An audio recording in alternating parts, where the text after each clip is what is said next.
everyone's quite confused. This morning's ISM manufacturing report hammered business uncertainty about tariffs, which is affecting both consumer spending and capital spending. Folks are just not willing to make decisions about what to spend and if to spend. And as a result, you're seeing quite a bit of economic softening. Consumer sentiment is down, consumer inflation expectations are up, small business optimism is down, and uncertainty is up, consumer spending is down, and we just heard the markets report. It's not looking good. Well, and there is a certain degree of overlap here I want to ask about, Liz, because the two largest suppliers of U.S. agricultural imports, Canada and the European Union, followed by Mexico. And we're already talking about tariffs going into place potentially on Canadian and Mexican goods tomorrow of 25%. What happens if all of these are compounded and they all layer on top of each other and the rates ultimately end up much higher than what we're thinking about right now? I think this is the issue is, the Trump administration is not being clear about exactly what's happening. This morning, you had Commerce Secretary Lutnick saying tariffs may go into effect tomorrow, but at lower levels. Treasury Secretary Bessent said tariffs might be paused if Canada and Mexico increase their tariffs on China. In fact, Secretary Lutnick a couple hours ago said we'll have an announcement tomorrow, except the problem is these tariffs supposedly go into effect at midnight tonight.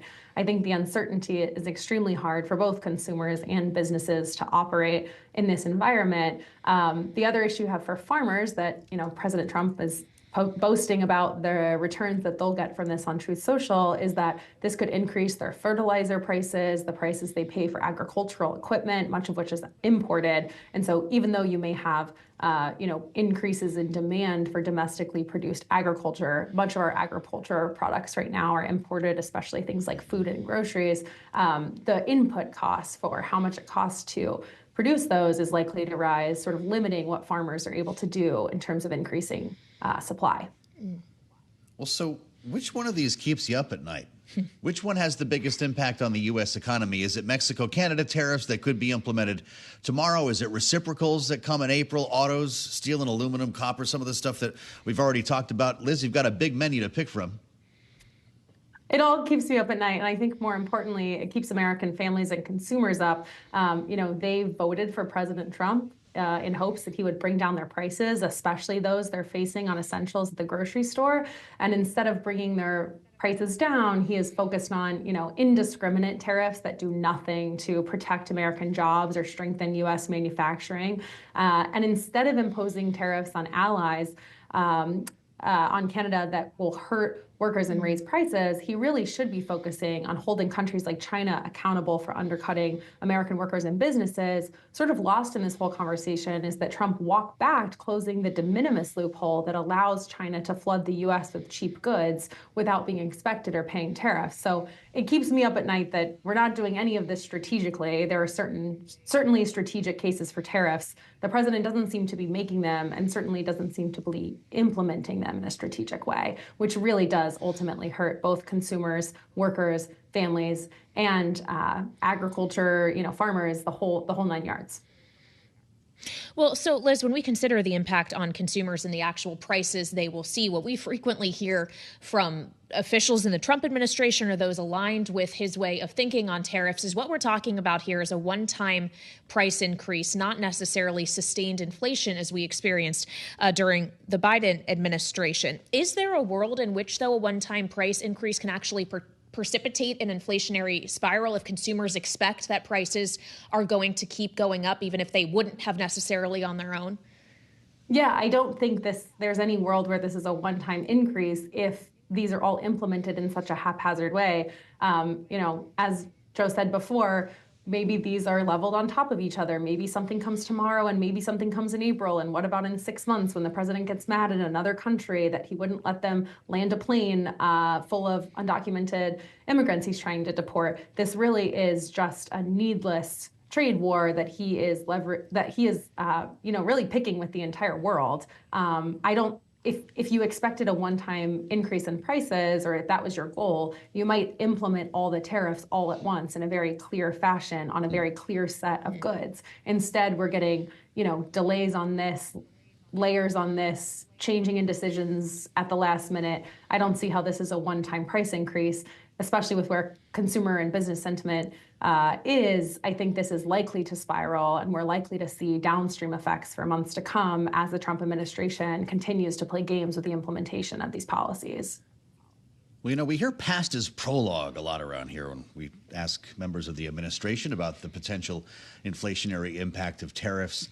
Liz, Scott Bessent was presented over the weekend with this Peterson Institute report showing the tariff policy could cost the typical U.S. household an additional $1,200 a year. He called the report alarmist and referred to the first Trump administration that showed tariffs did not affect prices, he said. How do you argue with that when you do have the example of the first administration for this president? I think tariffs are likely to affect prices. It's unlikely to be a full one-to-one pass-through. I think the bigger question is, what are corporations going to do with the announcement of these tariffs? As we saw over the last 4 years, corporations really look for opportunities to pass increased prices and then some on to consumers. That pricing environment and those conditions really weren't present in the 17 to 19 period that Secretary Bessent is talking about. And so I think the bigger question is, what are corporations going to do with this increased cost for them? How will they pass them on to consumers? If it looks anything like the last 4 years that we've seen, they're likely to pass actually more than $1 through to consumers because they know that they have favorable pricing conditions. Well, so when we consider then that pricing power that companies may have, their ability to pass costs on to the consumer is dependent on the consumer actually tolerating that and still being willing to purchase those items. Is there a world, though, Liz, where we just see a precipitous drop in demand if consumers would say, no, we are not going to swallow those increased costs? I think that's exactly right. And in fact, retail sales fell almost a percentage point in January from the prior month, according to Commerce Department data we got last week, which is the first monthly decline since August of 2024. Consumers are already starting to withhold what they're spending, either out of uncertainty or because of increased prices. I think you can absolutely expect that to continue. Well, you add layoffs and things start to get interesting here. Liz, I don't know what kind of numbers we're going to see on Friday, and if in fact a lot of these announcements following the reference date might, in fact, make us wait another month or two. But at some point, we're going to start seeing the impact of federal government layoffs in economic data. We've got a jobs report coming out on Friday. We know that the Education Department has put up a midnight deadline for its staffers. Those who quit get a $25,000 payout. There's a DOD purge coming. We've already talked about USAID and so many other agencies. What will that look like in the jobs report this week and over the next couple of months? The federal government is, though, the largest individual employer in the country. It accounts for about 2% of total employment. Obviously, we're not laying off the entire federal government yet so far. I don't expect that we will see, especially given where the reference period was, I don't expect we'll see a massive blip. But I think in the months to come, you can expect to start to see those drops, both of those first order effects of actual federal jobs being cut, the second order effects of either federal funding freezes or contracts being pulled, people who are funded, people whose jobs are funded by federal spending. And then the third order effects are, of course, if you have a bunch of laid off federal employees or federally funded employees stop spending money at the grocery store or at the lunch counter or in their neighborhoods or not sending their kids to daycare because they're home, and you have that drop in consumer demand, you are ultimately going to see effects really kind of reverberate through the economy.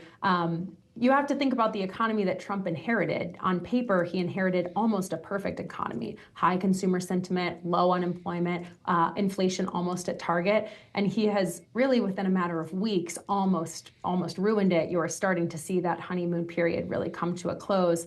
Does not so much look like his first term, and certainly does not look like the economy that President Biden was able to turn around within a couple of months of taking office. So the prospects don't look good, and I'm worried about the softening that's already happening this close into the administration. And I do suspect that if we don't see it in this jobs report, the next two won't be so rosy. And then we've got CPI next week. That might not look great either. Well, in the meantime, tomorrow, Liz, we are expecting President Trump to address a joint session of Congress in which I'm sure he's going to talk about his ambitions for tax cuts and extending the 2017 tax cuts specifically. As you talk about a softening in the consumer, what would happen if those actually do expire at the end of the year?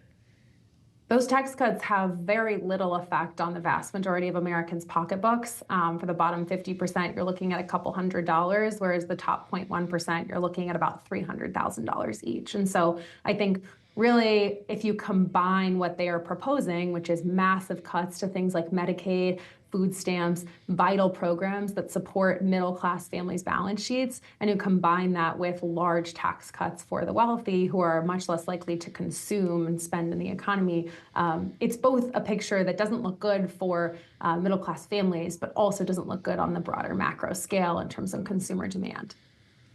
Boy, we've got a lot to figure out here, obviously. Liz, if these, I know you're not a market analyst, but if these tariffs don't take effect, do we have a big rally on our hands? I don't think so. We didn't see one when Trump pulled down the announcement last time. And I think, to some extent, they're all priced in, right? I think the markets are expecting some amount of chaos here, but I don't foresee a big rally given the other things going on in the economy, federal job layoffs, consumer sentiment. The uncertainty also causes quite a bit of calamity. And so I'm certainly not looking at my portfolio expecting a rally if this gets pulled down.